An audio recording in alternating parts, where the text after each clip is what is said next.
Terima kasih untuk kesempatan. Saya akan mempresentasikan perancangan gedung supermarket di Kota Bitung dengan analisis AMDAL. Masuk pada identitas pemrakarsa dengan nama Budi Setio Saryanto, jabatan mahasiswa, alamat perusahaan, Kelurahan Manimunembo, Kecamatan Matuari, Kota Bitung, Sulawesi Utara. Kemudian rencana usaha atau kegiatan. Jadi nama rencana usaha atau kegiatan adalah kegiatan toko swalayan atau supermarket. Adapun menurut Wikipedia, supermarket atau pasar swalayan adalah sebuah toko yang menjual segala kebutuhan sehari-hari. Kata yang secara harfiah yang diambil dari bahasa Inggris ini artinya adalah pasar yang besar. Barang-barang yang dijual di supermarket biasanya adalah barang-barang kebutuhan sehari-hari, seperti bahan makanan, minuman, dan barang kebutuhan seperti tisu dan lain sebagainya. Kemudian, lokasi dan kondisi rencana usaha atau kegiatan. Kegiatan ini berada di Provinsi Sulawesi Utara, Kota Bitung, Kecamatan Matuari, Jalan Yosudarso. Adapun batas lokasi dengan kegiatan di sekitarnya antara lain Kelurahan Manimunembo, Kecamatan Matuari, Kota Bitung. Kemudian masuk pada bab 1 pendahuluan. Terdapat ringkasan deskripsi rencana usaha atau kegiatan.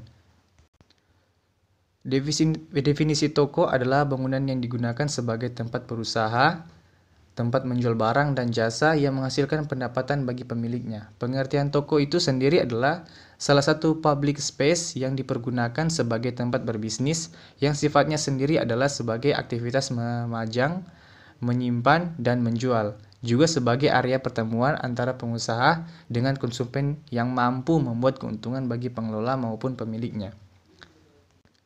Dalam mewujudkan supermarket yang menyediakan barang kebutuhan sehari-hari dengan penanganan yang profesional dan menciptakan daya tarik pada supermarket, haruslah memerlukan perhitungan dan juga analisis pada lokasi perancangan nantinya, seperti lokasi pendirian, pusat perbelanjaan, dan toko swalayan wajib mengacu pada rencana tata ruang wilayah atau rencana detail tata ruang, termasuk peraturan zonasinya. Juga memperhitungkan kondisi sosial ekonomi masyarakat, keberadaan pasar rakyat, pasar desa, usaha kecil, dan usaha menengah yang ada di wilayah yang bersangkutan, dan yang terpenting juga kondisi keberhasilan pada lingkungan sekitar bangunan. Kemudian, sesuai dengan definisi dari riset bangunan, maka akan dirancang sebuah bangunan dengan mengikuti arahan atau kebijakan dari Peraturan Menteri Perdagangan Republik Indonesia Nomor 23 Tahun 2021 tentang pedoman pengembangan, penataan, dan pembinaan pusat perbelanjaan dan toko swalayan, dan juga Undang-Undang Nomor 23 Tahun 1997 tentang pengelolaan lingkungan hidup. Masuk pada letak dan luas lokasi. Jadi pada perancangan bangunan ini terletak di Provinsi Sulawesi Utara, Kota Bitung, Kecamatan Matuari, Jalan Yosudarso. Dengan luasan bangunan 1000 meter persegi dan berada pada jalur arteri sesuai dengan Peraturan Presiden Republik Indonesia Nomor 112 Tahun 2007. Deskripsi rencana kegiatan. Rencana kegiatan pembangunan gedung toko swalayan atau supermarket yang akan dilakukan di Provinsi Sulawesi Utara, Kota Bitung, Kecamatan Matuari, Jalan Yosudarso sebagai berikut. Pada tahap prakonstruksi, meliputi kegiatan survei teknis dan lingkungan, pemetaan dan pembuatan prarencana, perizinan, pembuatan rencana detail atau teknis. Dan pada dasarnya, unsur pembentuk lingkungan perkotaan di berbagai tempat relatif sama. Sedangkan susunannya berlainan sehingga bentuk, struktur, dan pola lingkungan pada tiap lingkungan kota berbeda-beda. Untuk itu, analisa dampak pembangunan gedung toko swalayan terhadap lingkungan perlu dilakukan guna dijadikan bahan pertimbangan terhadap tindakan pembangunan yang akan dilakukan ke depan sehingga segala kemungkinan yang baik dan buruk sudah dapat dipikirkan dan menjadi acuan guna keberlangsungan hidup manusia dan lingkungan alam yang terjaga. Pada tahapan konstruksi, meliputi kegiatan mobilisasi tenaga kerja, pengambilan, dan transportasi bahan material yang digunakan dalam pembangunan serta proses pembangunannya, mobilisasi alat berat, dan pembangunan sarana penunjang. Dan pada tahap operasi, meliputi kegiatan demobilisasi, peralatan dan tenaga kerja, pematangan lahan, pemeliharaan lahan. Pada tahapan ini erat kaitannya dengan dampak yang dihasilkan dari kegiatan pembangunan gedung. Dampak penting hipotetik. Pada bagian ini, penyusun dokumen AMDAL menguraikan dampak penting hipotetik terkait dengan rencana usaha atau kegiatan yang diusulkan. Masuk pada identifikasi dampak potensial. Untuk tahap prakonstruksi, kehadiran atau munculnya keberadaan toko swalayan atau supermarket akan berpotensi mengubah pandangan masyarakat seperti mementingkan penjual di pasar tradisional karena adanya pergeseran kebiasaan konsumen. Posisi yang cukup berdekatan antar supermarket melalui keunggulan yang dimiliki dibandingkan dengan pasar tradisional telah menyebabkan berpindahnya para pembeli pasar tradisional ke toko swalayan atau supermarket. Pada tahap konstruksi, topografi pada lokasi perancangan akan mengalami perubahan seperti penggunaan konsep cut and fill yang bisa mengakibatkan perubahan kontur dan berdampak bagi lingkungan dan mempengaruhi sistem drainase beserta kepadatan bangunan yang akan bertambah, juga penurunan flora dan vegetasi. Pada tahapan operasi, meningkatnya arus kendaraan di sekitar lokasi, adanya lapangan kerja bagi masyarakat sekitar, dan meningkatnya keberadaan masyarakat pada lokasi diakibatkan adanya kebutuhan konsumen. Masuk pada evaluasi dampak potensial. Pada tahap prakonstruksi, pembangunan gedung supermarket berpotensi untuk membuka lapangan pekerjaan bagi masyarakat sekitar. Hal tersebut ditunjukkan pada tahap kegiatan prakonstruksi dan konstruksi, di mana disediakan lowongan pekerjaan bagi masyarakat sekitar sebagai tenaga kerja di supermarket. Pada tahap konstruksi, dampak terhadap perubahan bentuk lahan disebabkan oleh pembangunan gedung supermarket. Dampak ini berlangsung cukup lama dan membuat elevasi tanah menjadi turun. Dengan kriteria seperti ini, maka dampak perubahan bentuk lahan merupakan dampak yang penting. Pada tahap operasi, pembangunan gedung supermarket di Kota Bitung, Kecamatan Matuare, Jalan Sudarso, memiliki dampak pada tahap konstruksi dan pasca konstruksi.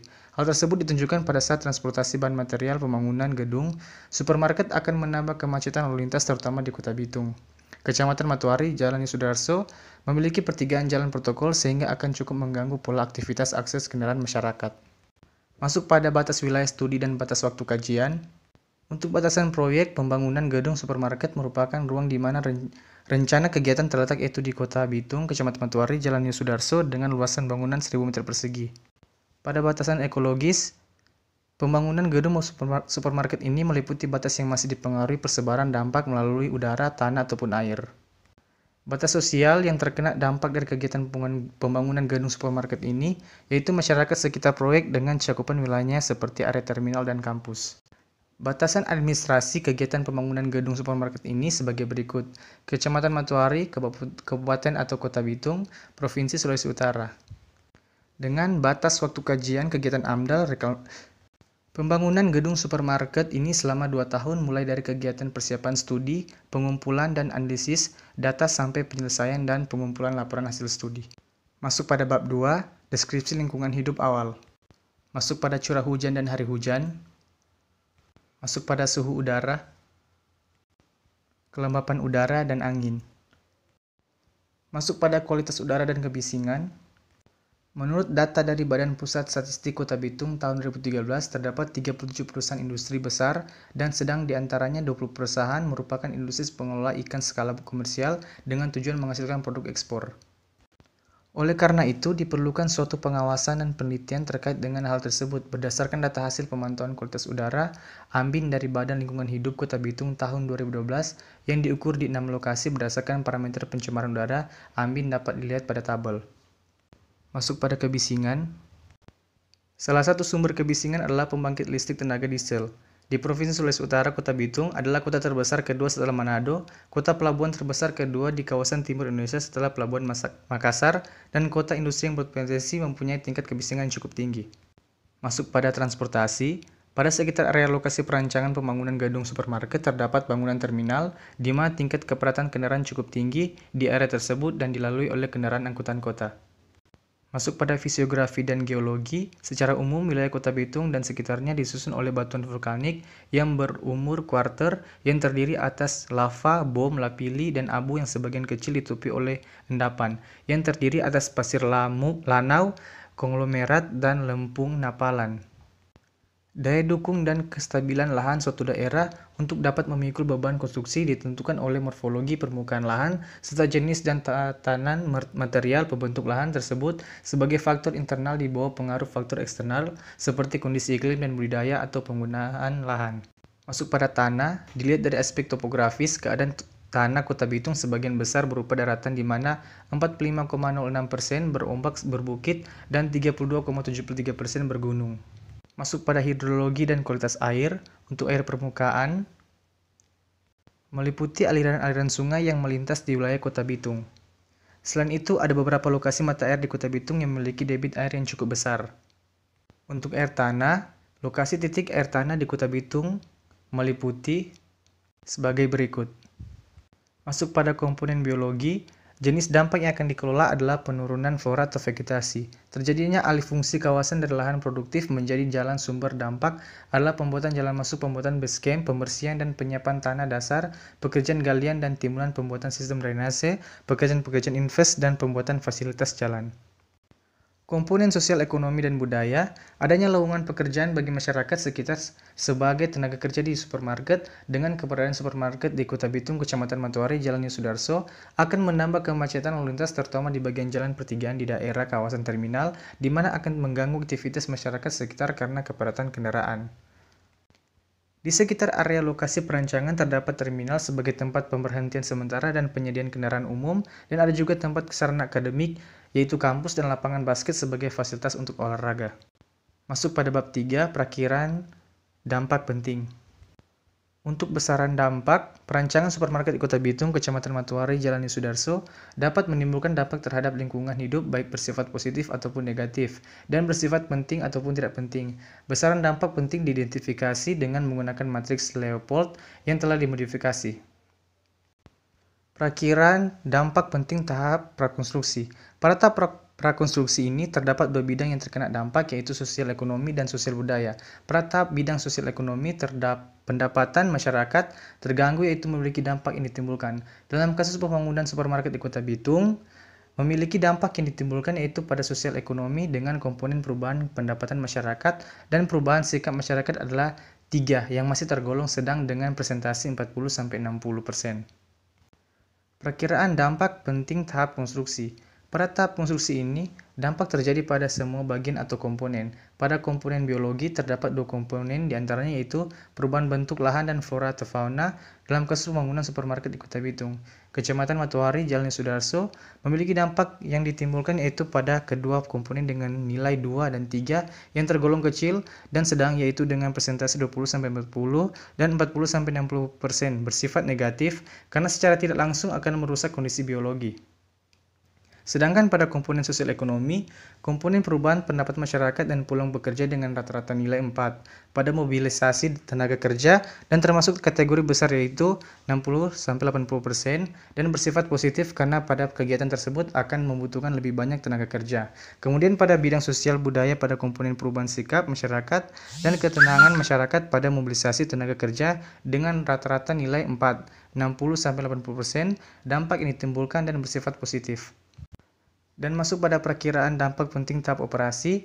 Pada tahap pasca konstruksi atau tahap operasi, dampak terjadi pada semua bagian atau komponen. Pada komponen biologi dengan nilai yang kecil, yaitu rata-rata 2 dengan presentasi 20-40 dan bersifat negatif. Selanjutnya pada sosial ekonomi dengan komponen perubahan pendapatan masyarakat dan peluang berusaha hanya mendapat nilai 3 karena dampak yang ditimbulkan sedang dengan presentasi 40-60% dan bersifat cukup baik karena mereka akan mengalami pendapatan yang cukup kondusif setelah kegiatan reklamasi ini berakhir.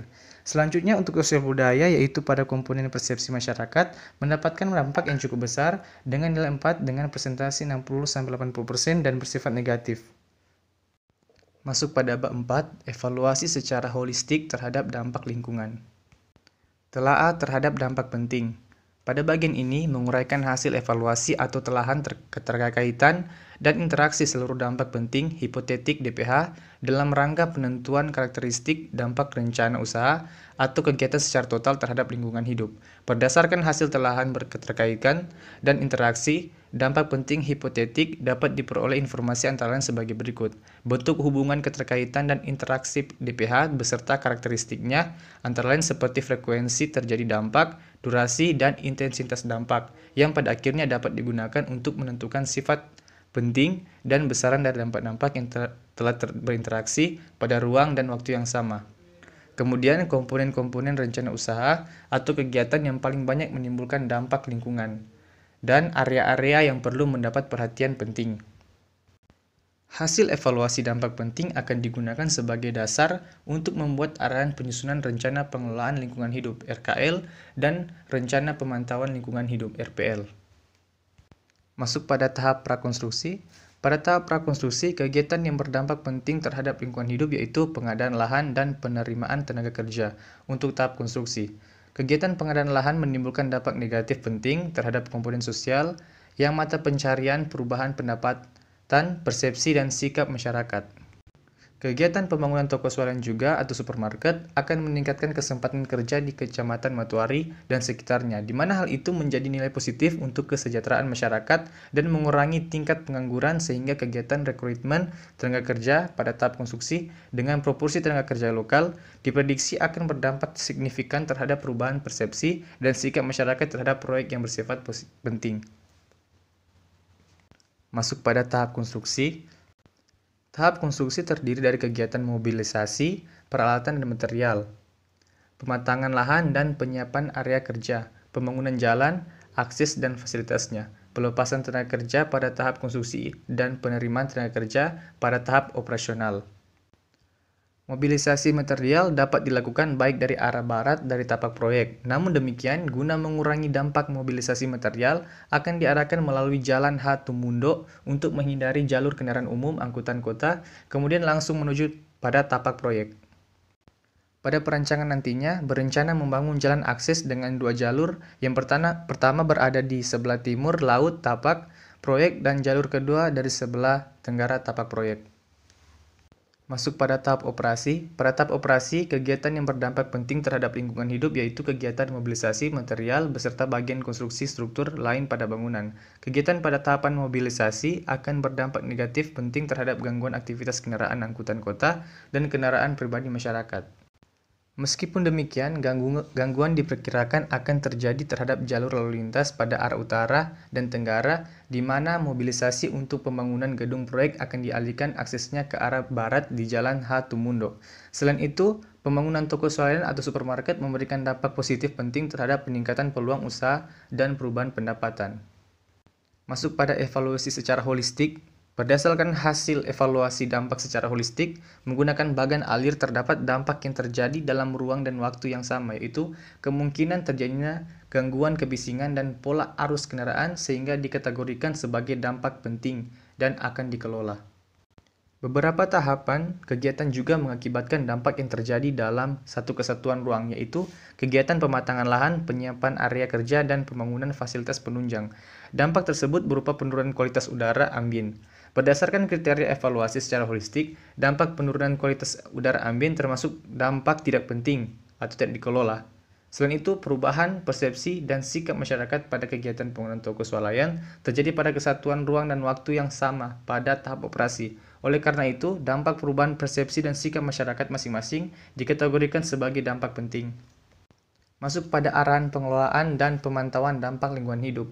Arahan pengelolaan dilakukan terhadap seluruh komponen kegiatan yang menimbulkan dampak, baik komponen kegiatan yang paling banyak memberikan dampak turunan maupun komponen kegiatan yang tidak banyak memberikan dampak turunan. Sedangkan arahan pemantauan dilakukan terhadap komponen lingkungan yang relevan untuk digunakan sebagai indikator untuk mengevaluasi penataan, kecenderungan, dan tingkat kritis dari suatu pengelolaan lingkungan hidup.